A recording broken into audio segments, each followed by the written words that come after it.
أعوذ بالله من الشيطان الرجيم. بسم الله الرحمن الرحيم. ألف لام را، تلك آيات الكتاب المبين. إنا أنزلناه قرآنا عربيا لعلكم تعقلون. نحن نقص عليك أحسن القصص بما أوحينا إليك هذا القرآن وإن كنت من قبله لمن الغافلين. إذ قال يوسف لأبيه يا أبت إني رأيت 11 كوكبا والشمس والقمر رأيتهم لي ساجدين. قال يا بني لا تقصص رؤياك على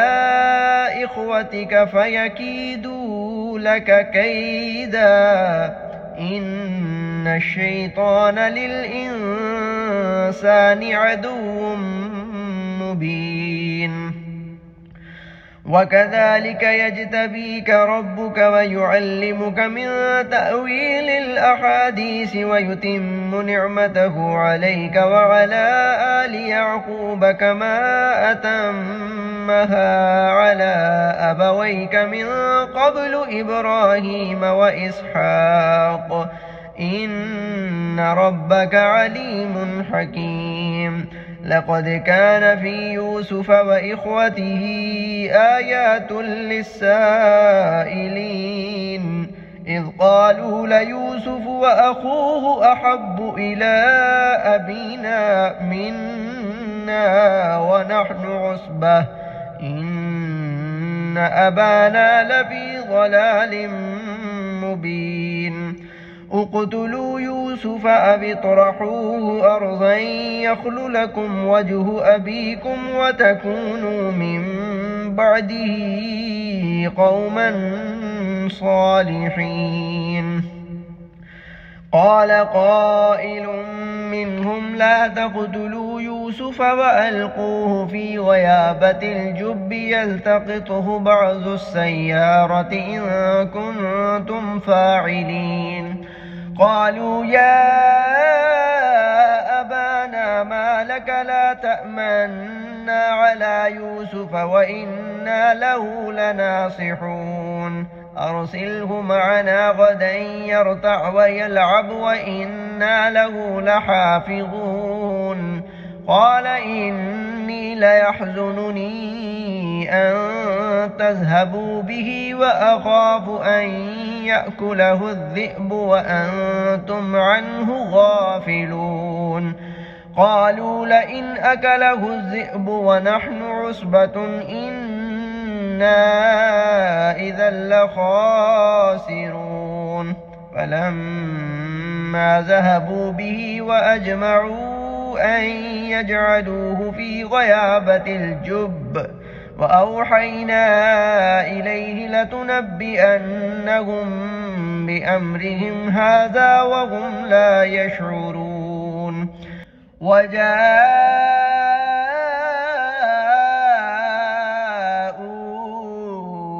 أباهم عشاء يبكون. قالوا يا أبانا إنا ذهبنا نستبق وتركنا يوسف عند متاعنا فأكله الذئب وما أنت بمؤمن لنا ولو كنا صادقين. وجاءوا على قميصه بدم كذب قال بل سولت لكم أنفسكم أمرا فصبر جميل والله المستعان على ما تصفون. وجاءت سيارة فأرسلوا باردهم فأدلى دلبه قال يا بشرى هذا غلام وأسروه بضاعة والله عليم بما يعملون. وشروه بثمن بخس دراهم معدودة وكانوا فيه من الزاهدين. وقال الذي اشتراه من مصر لامرأته أكرمي مثواه عسى أن ينفعنا أو نتخذه ولدا وكذلك مكنا ليوسف في الأرض ولنعلمه من تأويل الأحاديث والله غالب على أمره ولكن أكثر الناس لا يعلمون. ولما بلغ أشده آتيناه حكما وعلما وكذلك نجزي المحسنين. وراودته التي هو في بيتها عن نفسه وغلقت الأبواب وقالت هيت لك قال معاذ الله إنه ربي أحسن مثواي إنه لا يفلح الظالمون. ولقد همت به وهم بها لولا أن رأى برهان ربه كذلك لنصرف عنه السوء والفحشاء إنه من عبادنا المخلصين. واستبق الباب وقدت قميصه من دبر وألف يا سيدها لدى الباب قالت ما جزاء من أراد بأهلك سوءا إلا أن يسجن أو عذاب أليم. قال هي راودتني عن نفسي وشهد شاهد من أهلها إن كان قميصه قد من قبل فصدقت وهو من الكاذبين وإن كان قميصه قد من دبر فكذبت وهو من الصادقين. فلما رأى قميصه قد من دبر قال إنه من كيدكن إن كيدكن عظيم. يوسف أعرض عن هذا واستغفري لذنبك إنك كنت من الخاطئين. وقال نسوة في المدينة امرأة العزيز تراود فتاها عن نفسه قد شغفها حبا إنا لنراها في ضلال مبين. فلما سمعت بمكرهن أرسلت إليهن وأعتدت لهن متكئا وآتت كل واحدة منهن سكينا وقالت اخرج عليهن. فلما رأينه أكبرنه وقطعن أيديهن وقلن حاش لله ما هذا بشرا إن هذا إلا ملك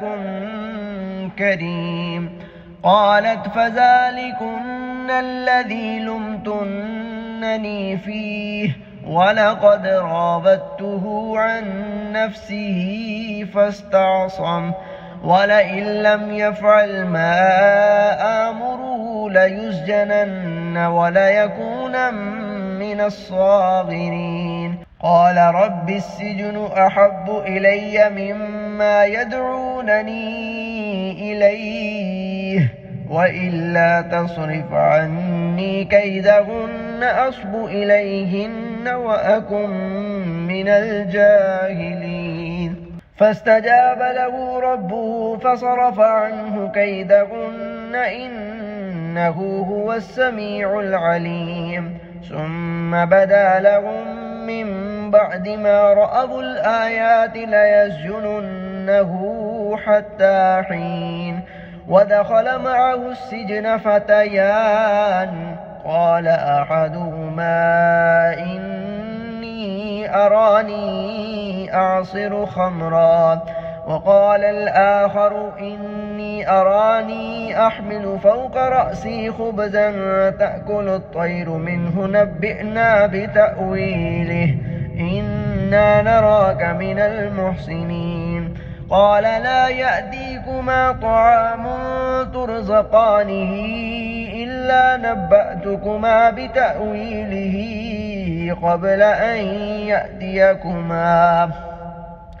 ذلكما مما علمني ربي إني تركت ملة قوم لا يؤمنون بالله وهم بالآخرة هم كافرون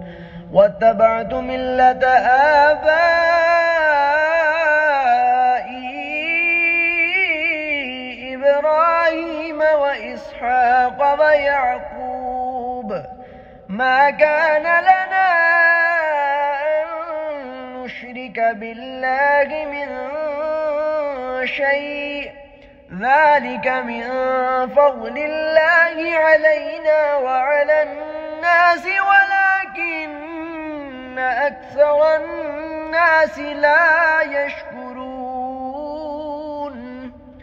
يا صاحبي السجن أأرباب متفرقون خير أم الله الواحد القهار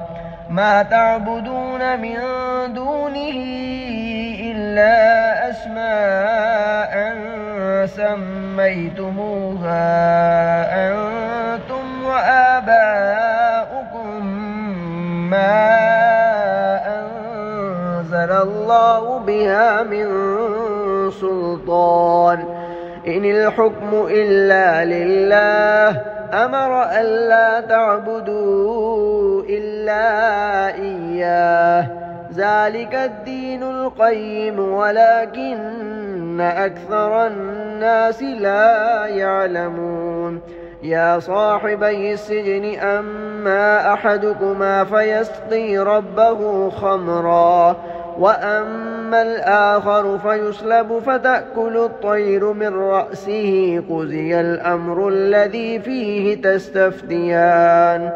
وقال للذي ظن أنه ناج منهما اذكرني عند ربك فأنساه الشيطان ذكر ربه فلبث في السجن بضع سنين. وقال الملك إني أرى 7 بقرات سمان يأكلهن 7 عجاف و7 سنبلات خضر وأخر يابسات يا أيها الملأ أفتوني في رؤياي إن كنتم للرؤيا تعبرون. قالوا أضغاث أحلام وما نحن بتأويل الأحلام بعالمين. وقال الذي نجا منهما وادكر بعد أمة أنا أنبئكم بتأويله فأرسلون. يوسف أيها الصديق أفتنا في 7 بقرات سمان يأكلهن 7 عجاف و7 سنبلات خضر وأخر يابسات لعلي أرجع إلى الناس لعلهم يعلمون. قال تزرعون 7 سنين دأبا فما حصدتم فذروه في سنبله إلا قليلا مما تأكلون. ثم يأتي من بعد ذلك 7 شداد يأكلن ما قدمتم لهن إلا قليلا مما ما تحسنون ثم يأتي من بعد ذلك عام فيه يغاث الناس وفيه يعصرون وقال الملك ائتوني به فلما جاءه الرسول قال ارجع إلى ربك فاسأله ما بال النسوة اللاتي قطعن أيديهن إن ربي بكيدهن عليم قال ما خطبكن إذ راودتن يوسف عن نفسه قلنا حاش لله ما علمنا عليه من سوء قالت امرأة العزيز الآن حصحص الحق أنا راودته عن نفسه وإنه لمن الصادقين ذلك ليعلم أني لم أخنه بالغيب وأن الله لا يهدي كيد الخائنين وما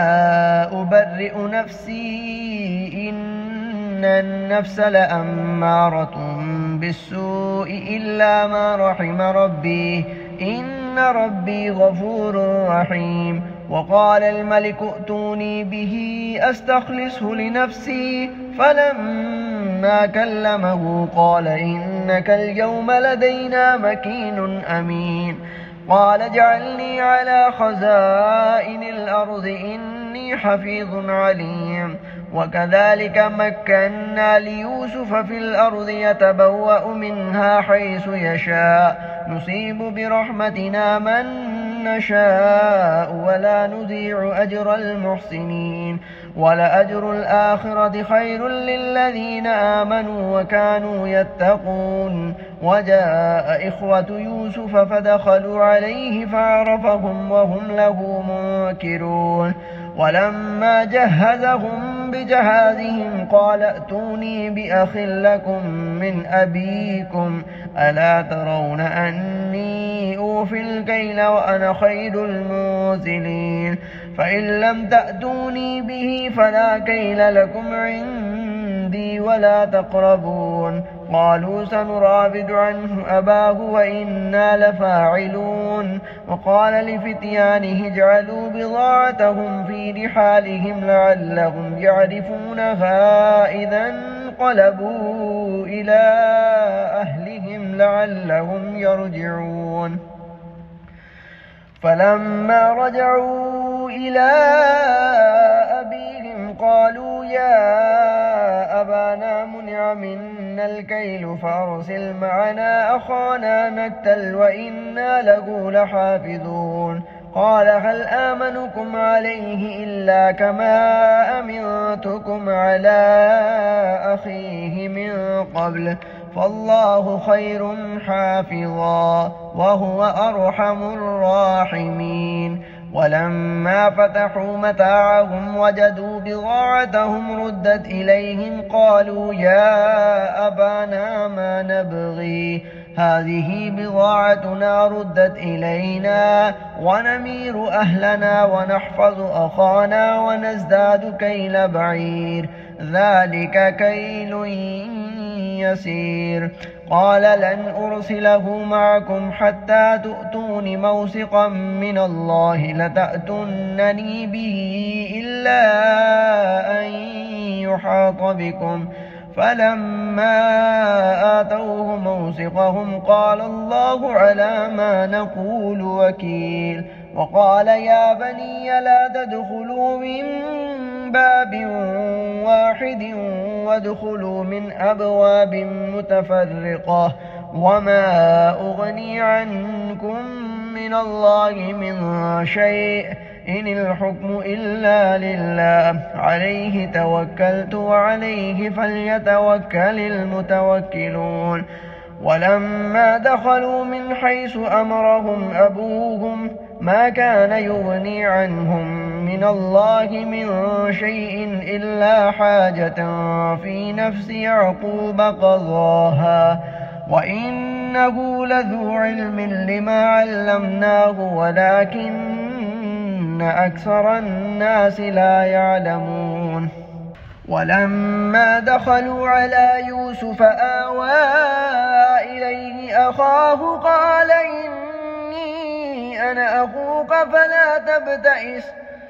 قال إني أنا أخوك فلا تبتئس بما كانوا يعملون فلما جهزهم بجهادهم جعل السقاية في رحل أخيه ثم أذن مؤذن أيتها العير إنكم لسارقون قالوا وأقبلوا عليهم ماذا تفقدون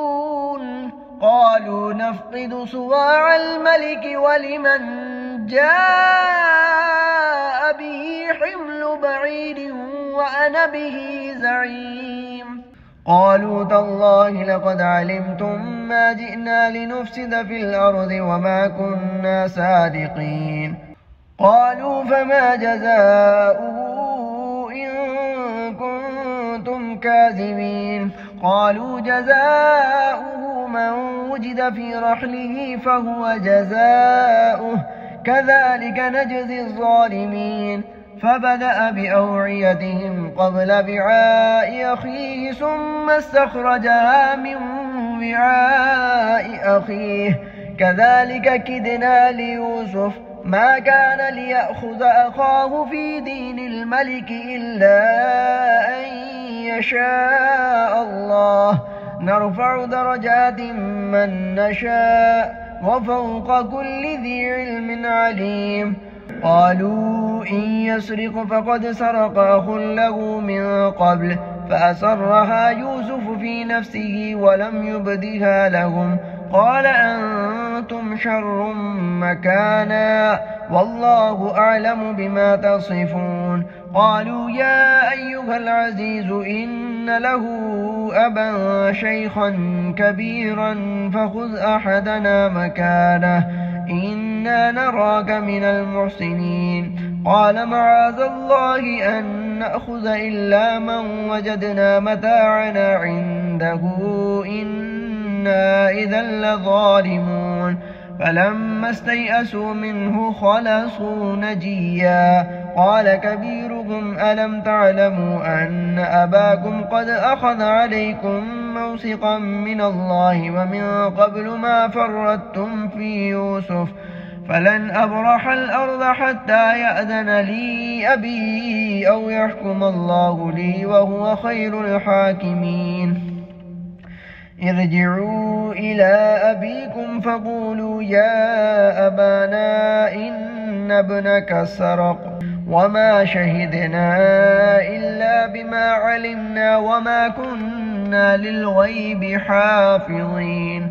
واسأل القرية التي كنا فيها والعير التي أقبلنا فيها وإنا لصادقون قال بل سولت لكم أنفسكم أمرا فصبر جميل عسى الله أن يأتيني بهم جميعا إنه هو العليم الحكيم وتولى عنهم وقال يا أسفا على يوسف وابيضت عيناه من الحزن فهو كظيم قالوا تالله تفتأ تذكر يوسف حتى تكون حرضا أو تكون من الهالكين قال إنما أشكو بثي وحزني إلى الله وأعلم من الله ما لا تعلمون يا بني يذهبوا فتحسسوا من يوسف وأخيه ولا تيأسوا من روح الله إنه لا ييأس من روح الله إلا القوم الكافرون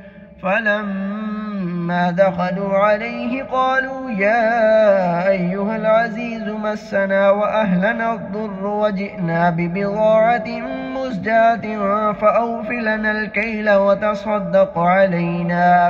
إن الله يجزي المتصدقين قال هل علمتم ما فعلتم بيوسف وأخيه إذ أنتم جاهلون قالوا أئنك لأنت يوسف قال أنا يوسف وهذا أخي قد من الله علينا إنه من يتق ويصبر فإن الله لا يضيع أجر المحسنين قالوا تالله لقد آثرك الله علينا وإن كنا لخاطئين قال لا تثريب عليكم اليوم يغفر الله لكم وهو أرحم الراحمين اذهبوا بقميصي هذا فألقوه على وجه أبي يأت بصيرا وأتوني بأهلكم أجمعين ولما فصلت العير قال أبوهم إني لأجد ريح يوسف لولا أن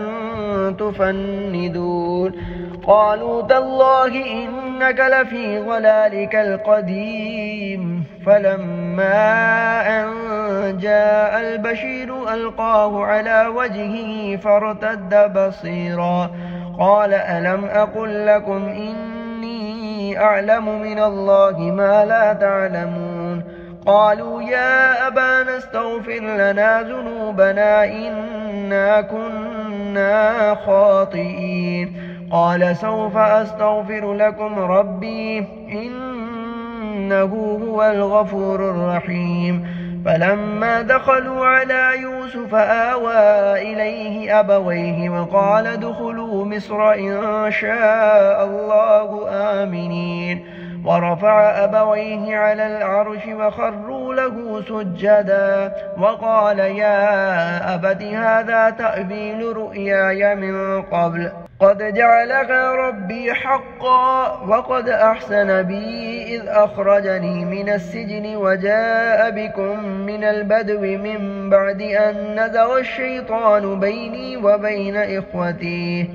إن ربي لطيف لما يشاء إنه هو العليم الحكيم رب قد آتيتني من الملك وعلمتني من تأويل الأحاديث فاطر السماوات والأرض أنت وليي في الدنيا والآخرة توفني مسلما وألحقني بالصالحين ذلك من أنباء الغيب نوحيه إليك وما كنت لديهم إذ أجمعوا أمرهم وهم يمكرون وما أكثر الناس ولو حرصت بمؤمنين وما تسألهم عليه من أجر إن هو إلا ذكر للعالمين وكأي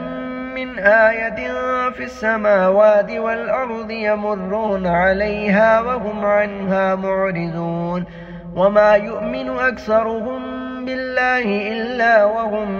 مشركون أفأمنوا أن تأتيهم غاشية من عذاب الله أو تأتيهم الساعة بغتة وهم لا يشعرون قل هذه سبيلي أدعو إلى الله على بصيرة أنا ومن اتبعني وسبحان الله وما أنا من المشركين وما أرسلنا من قبلك إلا رجالا نوحي إليهم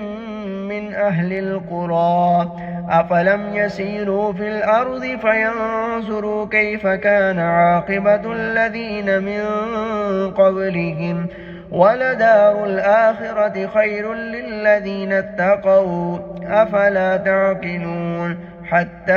إذا استيأس الرسل وظنوا أنهم قد كذبوا جاءهم نصرنا فنجي من نشاء ولا يرد بأسنا عن القوم المجرمين لقد كان في قصصهم عبرة لأولي الألباب ما كان حديثا يفترى ولكن تصديق الذي بين يديه وتفصيل كل شيء وهدى ورحمة لقوم يؤمنون.